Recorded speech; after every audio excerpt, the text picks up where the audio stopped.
오늘은 부활절 5번째 주일입니다.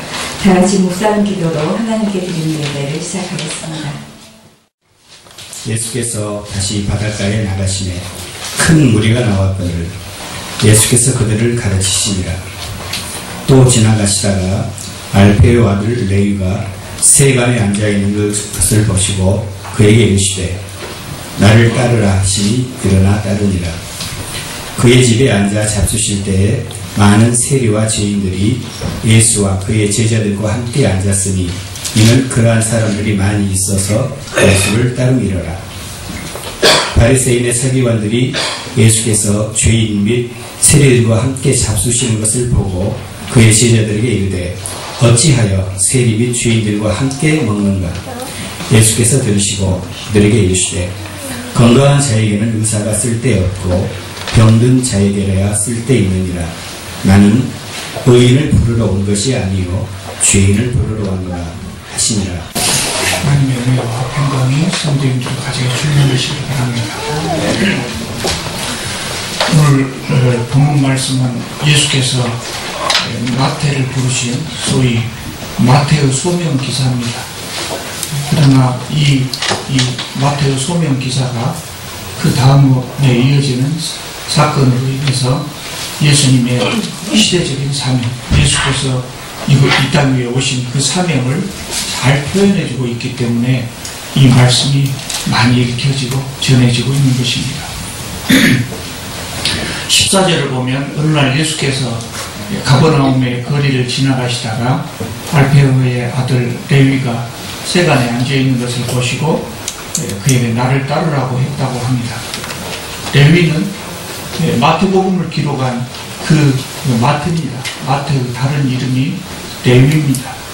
그 당시에 유대 사람들은 유대 문화와 헬라 문화가 혼합된 사회에서 살고 있었지요. 그래서 유대인 중에 많은 사람들이 유대식 이름과 헬라식 이름을 가지고 있었습니다. 그래서 레위는 유대식 이름이고 마태는 헬라식 이름입니다. 그래서 이 레위가 세리로 있으면서 로마 사람들을 많이 만났기 때문에 헬라식의 별도의 이름을 가지고 있었던 것으로 보입니다. 본문에 나온 것처럼 이 레위의 직업은 세리라고 그랬습니다. 그러니까 이 사람은 유대인을 위해서 일하는 사람이 아니고 로마를 위해서 일하는 사람으로 여겨졌습니다. 가버나움은 이 갈릴리 호수 주변에 있는 성읍 중에서 비교적 큰 성읍이라고 했죠. 그래서 성읍이 큰 이유가 뭐냐면 이 동북 쪽에 있는 다메섹, 지금으로 말하자면 다마스커스죠. 다메섹하고 서쪽에 지중해가 이어지는 큰 도로가 있었어요. 그 도로상에 있는 도시였기 때문에 이 성읍이 다른 성읍보다 크게 발달할 수 있었던 것이죠. 그래서 이 가버나움에 이 길을 통행하는 사람들에게 통행료를 징수하는 세관이 있었던 겁니다. 레위는 그 세관의 책임자였습니다. 당시 세리들은 전에도 제가 말씀드린 적이 있습니다만 월급을 받지 않고 자신이 징수한 세금에 대해서 일정률의 수수료를 받을 수 있도록 되어 있습니다. 그러나 아주 오래된 사회 아닙니까? 지금처럼 이렇게 투명한 사회가 아니기 때문에 세리들은 대부분 과다하게 세금을 징수해가지고 일정액만 위로 상납하고 나머지는 가로채는 방법으로 많은 돈을, 막대한 부를 축적했습니다. 그래서 유대인들은 세리를 생각할 때 공인된 도둑들로 생각했죠. 그래서 그 사람들은 명예나 신앙보다도 돈을 더 소중히 여기는 사람이다. 이렇게 여겨져서 사람들이 경멸의 대상으로 생각했던 것이죠. 뿐만 아니라 이 사람들은 유대인을 위해서 일하는 사람들이 아니고 로마의 앞잡이라고 생각됐죠. 로마를 위해서 일하는 사람. 그래서 민족의 반역자라는 그런 오명까지 쓰고 있었습니다. 그래서 죄인들이, 복음서에서 죄인들이 나올 때 꼭 세리인들이 함께 거론되는 이유가 그겁니다. 그래서 그 당시에 세리들은 창기나 도둑이나 이런 못된 범죄자들과 함께 천한 사람들로 취급되었던 겁니다. 그래서 세리가 되면 회당에서도 출교를 당했습니다. 예수께서 세관에 앉아있는 레위를 부르셨다고 그랬는데, 당시에 세관은 어떤 건물이 아닙니다. 건물 안에, 레위가 건물 안에서 이렇게 사물을 보고 있었던 것이 아니고, 큰 길가에 높은 단상이 있고, 그 단상 위에 세리가 앉아서 일을 봤다고 그럽니다. 그래서 아마 이 레위는 가버나움 사람이라면 레위를 다 알고 있었을 거예요. 높은 단상 위에 날마다 앉아있으니까 다 보이지 않겠습니까? 그러니까 가버나움 사람들뿐만 아니라 가버나움을 지나다녔던 모든 사람들에게 다 얼굴이 알려졌을 겁니다. 그래서 예수님께서도 이 레위를 잘 아셨던 것이죠. 예수께서도 당시에 가버나움에 사시면서 길을 지나가실 때마다 레위를 보셨을 것 아닙니까? 또 레위도 역시 마찬가지예요. 레위도 그때는 이미 예수님이 유명 인사가 됐기 때문에 예수님에 대한 좋은 소문을 많이 들어서 예수님을 잘 알고 있었을 겁니다. 예수님이 왜 하필이면 레위를 선택했을까요? 마태복음을 보면 예수께서 레위를 선택하신 이유를 알 수가 있어요. 마태복음에 예수께서 레위를 선택하신 구체적인 이유가 나타났다는 말이 아니라 마태복음은 레위가 썼지 않습니까? 레위가 쓴 마태복음을 읽어보면 예수께서 이 사람을 이렇게 쓰려고 부르셨구나, 그걸 알 수 있다는 거죠. 그러니까 레위는 비록 회당에서 출교를 당할 뿐만 아니라 세상 사람들로부터 죄인으로 천대와 멸시를 받는 사람이었지만 그 레위에게는 예수님이 쓰실 만한 좋은 재능이 있었다. 예수께서 그것을 보시고 레위를 부르신 겁니다. 그러니까 레위는 마태복음을 기록하면서 구약의 많은 책들을 인용하고 있는데요. 그런 책들을 인용할 만큼 학식이 풍부했어요. 또 레위가 기록한 마태복음에는 예수님의 교훈과 가르침이 사복음서 중에 가장 많이 기록되어 있습니다. 그래서 고대로부터 교부시대 이후로 교부들이 이 마태복음을 가장 많이 인용했고, 또 사람들도 사복음서 중에 마태복음을 가장 일반적으로 많이 읽었던 겁니다. 무엇보다도 레위는 세리로서 그 직업의 그 필수적인 세밀한 정밀한 이런 성격을 가지고 있었던 것으로 보여요. 그래서 마태복음의 내용을 매우 질서정연하게 잘 배치하고 있는 것이죠. 예수께서 레위의 이런 장점을 보셨기 때문에 나를 좇으라고 그를 부르신 겁니다. 나를 좇으라는 말은 잠깐 나 따라오라는 말은 아니지 않겠습니까? 나의 제자가 되라는 겁니다. 세리라고 하는 직업을 버리고 나와 함께 복음의 전도자가 되자, 그런 말씀입니다. 따르기가 쉽지 않겠지요. 얼마나 어려운 것이겠습니까? 그러나 레위는 즉시 예수님을 따랐습니다. 놀라운 결단이죠. 우리가 흔히 생각할 때 레위가 그동안 세리였기 때문에 동족들에게 멸시를 당하고 그렇게 무시당하고 살았는데, 예수께서 인정하시고 부르시니까 감격해서 따랐을 것이다, 그렇게 생각할 수도 있어요. 물론 그런 점도 있겠죠. 그러나 그 감동만으로는 예수님을 따르기가 어려웠을 겁니다. 왜냐하면 레위가 직업을 버린다고 하는 것은요, 베드로나 요한이 자기 직업을 버리는 것하고는 다릅니다. 베드로나 요한은 어부였지 않습니까? 그러니까 예수님 따라다니다가 이것이 아니다 하는 생각이 들면 언제라도 다시 어부로 복귀할 수 있어요. 그러나 마태는, 레위는 이 세리라고 하는 자기 직을 버리면 다시 그 자리를 찾기가 어렵습니다. 근데 레위는 그 직업을 버리고 부자가 되게 하는 그 직업을 버리고 예수님의 제자가 되었습니다. 그래서 놀라운 결단이라고 하는 겁니다. 여기까지가 이제 레위의 소명 기사입니다. 근데 이제 그 다음에 이어지는 사건이 오늘 이 말씀을 우리에게 전달하게 한 이유가 되게 하죠. 레위는 예수님을 따라간 다음에 자기 친구들도 예수님을 만날 수 있도록 자기 집에서 잔치를 벌였습니다. 그 예수님을 초대하고 자기 친구들을 다 모았습니다. 자기가 은혜 받았기 때문에 친구들에게도 그것을 전해주고 싶었던 것으로 보입니다. 레위의 친구들이 누굽니까? 15절을 보면 많은 세리들과 죄인들이 그것에 참석했다고 했습니다. 이 사람들이 바로 레위의 친구들이었거든요. 이 사람들이 예수님을 만났다고 하는 건 중요한 의미가 있습니다. 왜냐하면요, 이 사람들은 이전에 예수님을 따로 만나기가 어려웠던 사람들입니다. 왜냐하면 이때까지 예수님은 주로 회당을 돌아다니시면서 복음을 전하셨어요. 그런데 이 세리들과 죄인들은 회당에 들어갈 수 없는 사람들입니다.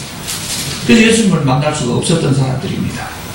세리들은 출교당한 사람들이고 죄인들은 죄인들이기 때문에 회당에 갈 수 없고 그래서 예수님을 만날 수 없었던 사람.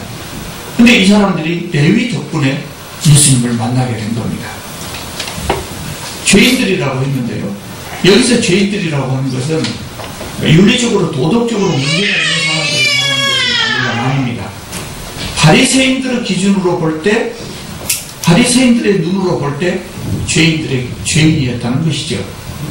바리새인들은 율법 전문가들이지 않습니까? 그래서 이들이 사람들에게 율법을 가르칩니다. 구약 성경을 가르칩니다. 또 그 구약 성경을 가르치다가 필요하면 새로운 규정을 만들기도 했습니다. 소위 말하는 장로들의 전승이라고 하는 성경보다 더 두꺼운 그런 그 규정을 만들었습니다. 그래서 이 장로들의 전승이라고 하는 것은 율법을 잘 지키기 위한 이 가이드라인이 되기도 했지만 바리새인들이 자기들이 지킬 수 없었던 율법의 조항에 대해서 율법을 어기지 않았다는 핑계거리가 되기도 했어요. 그래서 지킬 수 있는 것은 지키고 지킬 수 없는 것은 장로들의 전승이라고 해가지고 새로운 법을 만들고 그렇게 했기 때문에 바리새인들은 자신들은 율법을 완벽하게 지키는 의인이라고 생각했어요. 그리고 이런 규정을 지키지 않는 사람들을 다 죄인 취급했던 것이죠. 그래서 예수께서는 이 사람들을 회칠한 무덤이라고 하지 않았습니까? 10년 동안 목욕하지 않고 그 더러운 몸에 10년 동안 한 번도 빨지 않는 내복을 그대로 입고 있으면서 겉옷만 깨끗하게 옷을 입고 있는 그런 형국이었다는 것이죠. 그래서 겉에는 깨끗하게 보였지만 속에서는 썩은 냄새가 나는 그런 회칠한 무덤이었다고, 가식적인 위선자들이었다는 것이죠. 그 예수님의 꾸중을 들었지 않습니까? 그래서 바리새인들은 자기들처럼 살지 않는 사람들을 다 죄인으로 규정해버렸습니다. 그러니까 그 시대 사람들이 절대 다수가 가난한 사람들이었는데 가난한 사람들 먹고 사는 게 그거잖아요. 그러니까 바리새인들의 이 엄격한 기준을 다 지킬 수가 없다고요. 시간적으로 여유 있는 사람, 물질적으로 여유 있는 사람이 아니에요. 그래서 바리새인들의 기준을 다 지킬 수가 없었어요. 그래서 죄인이 된 겁니다. 실제로 윤리적으로 도덕적으로 문제가 있었던 사람이라기보다, 그러니까 이 시대의 유대교라고 하는 것이 얼마나 문제 있는 종교인가를 알 수 있죠. 그러니까 그 시대의 유대교라고 하는 것은 백성들, 일반 백성들의 삶과 아주 멀리 동떨어져 있었던 그런 종교였어요. 그들만의 종교, 바리새인들만의 종교, 종교 지도자들만의 종교, 종교 지도자들을 위한 종교, 그들이 권력과 부를 누릴 수 있는 수단이 되게 하기 위한 종교, 그것을 뿐이었다는 것이죠. 하나님의 자비로운 마음을 실천하지 못한 종교였어요. 서민의 삶과는 관계가 없는 그런 종교였죠. 그래서 예수님께서 당시 하신 일이 그야말로 하나님의 뜻에 합당하고 성경대로 하신 일이었지만 종교 지도자들이 보기에는 파격적인 일이었다. 마음에 들지 않는 일이었던 것이죠. 여러분, 오늘 우리 시대에도 이런 일들은 반복되고 있습니다. 우리 시대도 반복되고 있습니다. 그 많은 교회들이 많은 교회에서 이런 현상을 쉽게 볼 수 있어요. 세상에서 못된 짓 하면서 교회에서는 거룩한 척, 그렇게 살고 있는 사람들이 많아요. 세상에서 양심 지키지 못하고 세상에서 바른 일 못한 사람이 양심을 달래기 위해서 교회에 앉아있는 경우가 많이 있다고. 이 사람들은 되게 여유 있는 사람들입니다. 그래서 헌금을 많이 해서 아름다운 예배당을 짓습니다. 종교적인 의무를 잘합니다. 그래서 믿음이 좋은 것처럼 보이죠. 스스로 나는 믿음이 좋다, 나는 구원받았다, 이렇게 생각하는 겁니다. 스스로 의인이 되는 겁니다. 그리고 가난하기 때문에 주일 성수 잘하지 못하고, 가난하기 때문에 헌금 많이 하지 못하는 사람들을 무시하고 죄인으로 여기는 겁니다. 그들은 마치 하나님과 기독교를 독점한 것처럼 그렇게 행세합니다. 하나님은 마치 자기들만을 위한 하나님인 것처럼 생각합니다. 그래서 가난한 사람들은 그런 교회에 발붙일 틈이 없습니다. 그러나 여러분, 하나님은 그런 사람의 하나님이 아닙니다. 예수께서는 그런 사람들을 위해서 오신 것이 아니라고 오늘 본문에 말씀하고 있습니다. 예수께서는 예수님이 없어도 잘 살만한 그런 사람들을 위해서 오신 것이 아닙니다. 스스로 의인이 된 사람들을 위해서 오신 것이 아닙니다. 오늘 본문이 그것을 우리에게 말씀하고 있는 겁니다. 16절을 보면 예루살렘의 종교 지도자들이 예수님을 감시하라고 보냈던 이 바리새인들이 여기도 나타났습니다. 이 사람들은 줄곧 예수님을 따라다니면서 예수님의 언행을 감시했죠.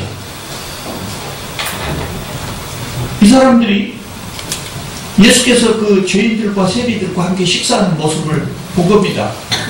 그래서 제자들을 불러서 묻습니다. 너희 선생님 어찌하여 세리와 죄인들과 함께 먹는가? 제가 표현을 그냥 이렇게 읽었습니다만 이런 어투가 아니었겠죠. 깜짝 놀랐을 겁니다. 말도 되지 않는다고 생각했을 겁니다. 아마 격앙되고 화가 나서 이야기했을지도 모릅니다. 바리새인들은 죄인들하고 같이 식사를 하지 않거든요. 죄가 옮겨 붙을까 봐서. 그리고 죄인들하고 같이 식사하는 사람도 죄인으로 여기거든요. 근데 예수께서 죄인들하고 식사하는 것을 보고 얼마나 놀랐겠습니까? 불결하고 이상하다고 생각했을 겁니다. 근데 17절을 보면 예수께서 바리새인들이 제자들에게 하는 그 말씀을 들으셨다. 그리고 그 유명한 말씀이죠. 건강한 자에게는 의사가 쓸데없고 병든 자에게라야 쓸데가 있는다. 그러나 이 말씀은 당시에 유행했던 격언이었던 것으로 보입니다. 그리고 이어서 예수께서는 당신은 자신의 그 메시아적 사명을 설명하십니다. 나는 의인을 부르러 온 것이 아니고 죄인을 부르러 왔다. 여러분, 하나님께서 환영할 사람은 의인입니까? 죄인입니까? 당연히 하나님은 의인을 환영하시죠. 죄인들은 하나님께 환영받지 못합니다. 근데 왜 예수께서는 이런 말씀을 하셨습니까? 여기서 말하는 의인은 진짜 의인을 말하는 것이 아닙니다. 스스로 의인이라고 자칭하는 바리새인들에 대한 이 반어적인 표현입니다. 그러니까 예수님의 말씀이 이렇습니다. 나는 당신들처럼 스스로 의인이라고 생각하고 스스로 잘났다고 하는 사람을 위해서 온 것이 아닙니다. 나는 스스로 죄인으로 알고 그래서 하나님의 은혜만을 바라는 사람들을, 그런 사람들을 돕기 위해서 왔습니다. 그런 표현입니다. 나는 의인을 부르러 온 것이 아니고 죄인을 부르러 왔노라. 그 말씀입니다. 너희들은 스스로 의인이라고 생각하지만 나는 당신들처럼 스스로 잘났다고 생각하고 스스로 의인이라고 생각하는 사람들을 위해서 온 것이 아닙니다. 아마 그 말은 하나님은 당신들에게 필요 없습니다. 그런 표현도 되겠죠. 그 사람들은 하나님은 자신들만을 위한 하나님이라고 생각했겠지만 바리새인들은 자신들이 의롭다고 생각했기 때문에 예수님을 필요로 하지 않았습니다. 그러나 바리새인들은 바리새인들이 죄인이라고 여겼던 사람들, 그 죄인이라고 여겼던 사람들은 스스로 죄인이라고 생각했습니다. 스스로 부족하다고 생각했습니다.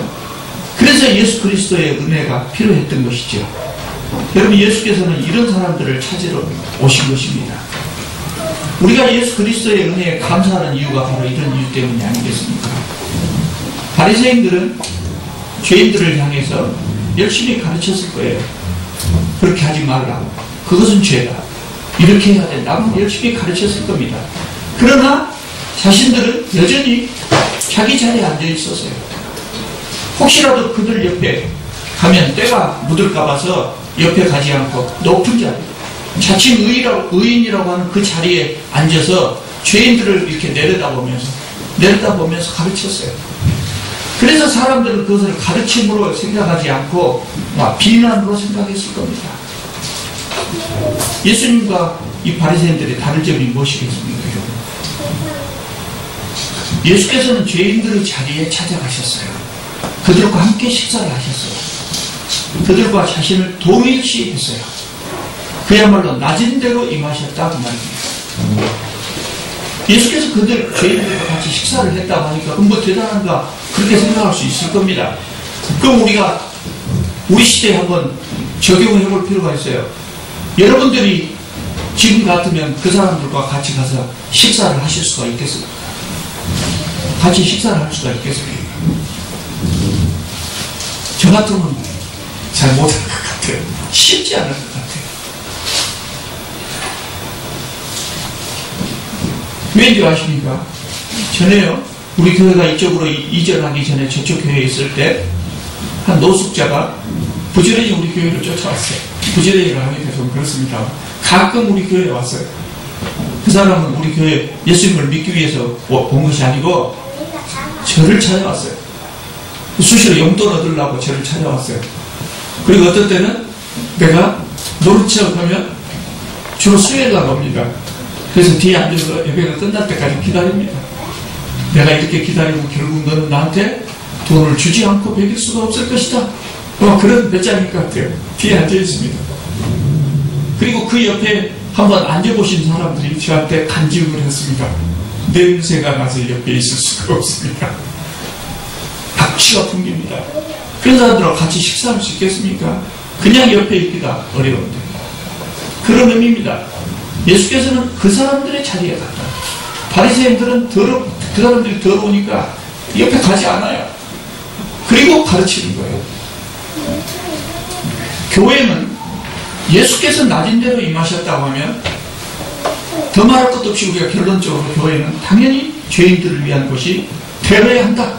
이렇게 말할 수 있죠. 우리 교회는 아까 제가 앞에서 말씀드린 부자들을 위한 교회가 되어서는 당연히 안 될 겁니다. 깨끗하고 점잖게 보이는 사람들이 깨끗한 옷을 입고 앉아서 자기들끼리 친목에 하는 것 같은 그런 교회가 되면 안 된다. 우리 교회는 예수님처럼 낮은 것으로 임하는 교회가 되기를 원합니다. 우리는 바리새인들과 같은 사람들이 되어서는 안 된다. 바리새인들은요, 그 당시에 정말 하나님을 잘 믿는 것처럼 보였다고요. 그러나 그럼에도 불구하고 우리는 그런 사람들처럼 되어서는 안 된다. 아마 우리 성도님 중에 많은 분들이 우리 교회는 소외된 사람들을 위한 교회고 또 우리 교회는 구제 비도 많이 보내고 선교비도 많이 보내고 그러니까 우리는 바리새인들과 다르다 이렇게 생각하실지도 모르겠어요. 그래서 여러분 한번 생각해 보세요. 정말 우리가 소외된 사람들, 죄인들을 위한 교회가 되고 있는가 한번 생각할 필요가 있어요. 아까 그 노숙자가 우리 교회에 등록했다고 가정을 해봅시다. 예수님을 믿기 위해서 열심히 교회에 출석합니다. 가끔 술 먹고 와서 주사도 부립니다.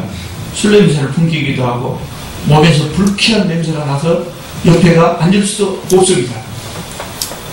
그래서 사람들이 걱정하기 시작할 겁니다. 그 정도 되면 새로 나온 성도들이나 초신자들에게 영향을 주지 않을까? 또 성도들이 기분 나빠서 교회를 옮기지 않을까? 아마 그런 생각이 들 겁니다. 이렇게 되면 대부분의 사람들이 그런 사람들과 가까이 하지 않을 것이고 그 사람들은 교회를 나왔지만 우리 형제로, 입으로는 우리가 형제라고 하지만 실제로 형제로 인정받지 못하고 교회에서 왕따가 될 것입니다.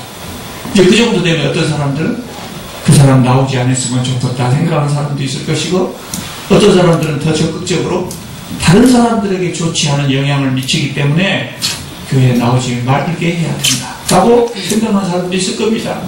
조금 더 거룩하게 생각하신 분들은 그런 사람을 위한 교회를 따로 만들어야 한다. 아마 그렇게 생각하는 사람들도 있을 겁니다. 바리새인들의 마음이 그랬습니다. 바리새인들은 그런 사람들을 옆에 두면 다른 성도들에게 영향을 미칠 수 있다. 그런 생각을 했을 겁니다. 그래서 출교시켜버렸습니다. 그래서 그 가난한 사람들은 죄인으로 여겨지면서도 하나님의 말씀을 들을 기회를 별로 가질 수가 없었어요. 출교를 당해버리니까. 그러나 예수께서는 이들을 불쌍히 여기시고 그런 사람들과 함께 식사를 하셨다는 거예요. 이 정도 되어야 죄인들을 위한 교회라고 할 수 있는 겁니다. 노숙자를 위한 교회를 만들고 거기에 후원금을 보내면서 우리는 당신들을 사랑합니다. 그러나 전도에 지장이 있으니 우리 교회에 오지 마시고 당신들끼리 예배를 드리십시오. 이렇게 된다면 교회는 죄인들을 위한 교회가 아니에요. 예수님의 마음이 아니라는 겁니다. 예수님은 그들과 함께, 냄새나는 그들과 함께 동고동락하셨습니다. 그것이 예수님의 마음입니다. 제가 최근에 읽은 책 중에요, 우리 전남대 출신 중에 그 남아프리카 공화국에 선교사로 가서 일하시다가 오랫동안 일하시다가 오신 분이 있어요. 김경열 목사님이라는 분이 계신데, 그분이 자기가 그 선교한 내용들을 정리해가지고 책을 썼어요. 근데 책의 제목이 뭐냐면 냄새나는 예수예요. 근데 내가 이 책을 딱 받아든 순간 어째서 예수님한테 이렇게 불경한 단어를 썼지? 왜 이렇게 불경한 수식어를 썼지?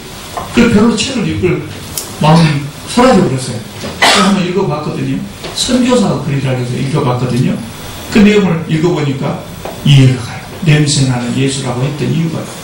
조금만 제가 읽어보겠습니다. 인용해서 조금만. 우리는 늘 예수님을 고결하고 청아하고 산뜻한 향기나는 분으로 그립니다. 그러나 예수님은 그렇지 않았을 것이다. 예수님은 주로 가난한 자들의 친구셨다. 온 세상의 주인이셨던 그분은 날 때부터 마구간에 부유라는 초라한 자리에 누우셨고, 생애 동안 낮고 비천한 사람들과 어울림으로써 죄인들의 친구라는 별명을 얻으셨다. 그런 사람들은 예나 지금이나 몸에서 심한 냄새가 나는 법이니 예수께서 함께 어울리신 그 사람들도 마찬가지였을 것이다. 예수님은 늘 그들과 친구가 되어 함께 지내며 사셨다. 그리고 늘 먼지투성이의 신발을 신고 온 사방을 돌아다니며 사역하셨다. 그래서 분명히 예수님의 몸에서도 자주 냄새가 나고 악취가 났을 것이다. 그래서 냄새나는 예수. 이해가지 않습니까? 냄새나는 사람들을 위해서 스스로 당신 몸에서 냄새가 나는 것을 두려워하지 않았다는 것이죠. 여러분, 사이비 교주나 싹군 목사들 몸에서는 절대 악취가 나지 않습니다. 절대 악취가 나지 않습니다. 왜냐하면 항상 거룩한 척해야 하기 때문입니다. 제가 언젠가 말씀드렸지만 목사가 이렇게 깨끗한 양복을 입고 넥타이를 매는 것이 관례가 되어 있습니다. 그런데 저는 예수님의 이런 모습을 생각하면서 목사가 꼭 넥타이를 메고 양복을 입어야 할까? 그런 생각을 해본 적이 있었어요. 그러면 노숙자 같은 사람이 왔을 때 한번 안아줄 수가 있겠습니까? 안아준다고 해도 그 사람들이 목사님 때 묻으니까 그러지 마시오. 그럴지도 모르겠다. 예수님은 그 사람들을 위해서 당신 몸에서 악취가 풍기는 것을, 당신 몸에 악취가 배는 것을 두렵게 생각하지 않았다. 그러나 사이비 교주나 사꾼의 몸에서는, 사꾼 목사가 보면 절대 악취가 날 수가 없어요. 거룩한 척해야 되지 않겠습니까? 그래서 항상 비싸고 깨끗한 옷을 입고 고급 승용차나 타고 달리는 겁니다. 예수님은 만왕의 왕이시고 만주의 주이셨지만 정말 가난하고 소외된 사람들의 편에 서기 위해서 스스로 가난하고 소외된 사람, 냄새나는 사람이 되신 겁니다. 그렇다면 우리가 노숙자들의 몸에서 냄새가 난다고 멀리 해서는 안 되고, 그들의 몸에서 나는 악취가 우리의 몸에 배이도록 가까이 해야 할 것 같아요. 그들의 몸에서 나는 냄새가 우리의 몸에 배일 때 우리 예수님한테 칭찬을 받지 않을까 하는 생각이 들어요. 쉬운 일 아닙니다. 좀 어려운 일이 될 겁니다. 예수님은 죄인을 부르러 오셨습니다. 그러므로 교회는 당연히 죄인들을 위한 교회가 되어야 합니다. 영적인 의미에서 또는 육적인 의미에서 죄인들을 위한 교회가 되어야 합니다. 기독교인이라면 당연히 죄인들을 따뜻하게 영접을 해야 합니다. 그것이 예수께서 오신 목적입니다. 이것이 우리 교회가 지향해 가야 될 목표, 동시에 우리 교회의 목표가 되는 겁니다. 우리 교회는 예수 그리스도의 마음을 품고 죄인들을 영접할 수 있는 그런 교회가 되기를 바랍니다. 기도하겠습니다. 거룩하신 하나님, 주님 은혜를 감사합니다. 주님 주신 복으로 저희들 잘 먹고 잘 살고 있습니다. 그리고 우리의 몸이 깨끗하고 우리의 의복이 깨끗합니다. 그래서 우리들이 예수님처럼 냄새나는 예수님이 되지 못했는가 하는 자책을 합니다. 지금 저희들이 주님께서 2000년 전에 그 가난하고 소외된 사람들의 편에 서셨던 것처럼 저희들도 우리 교회도 그들 편에 설 수 있게 하여 주시옵소서. 그런 믿음을 저희들에게 허락하여 주시옵소서. 예수께서 가지셨던 그 마음을 저희들도 갖게 하여 주시옵소서. 예수님의 이름으로 기도하옵나이다. 아멘.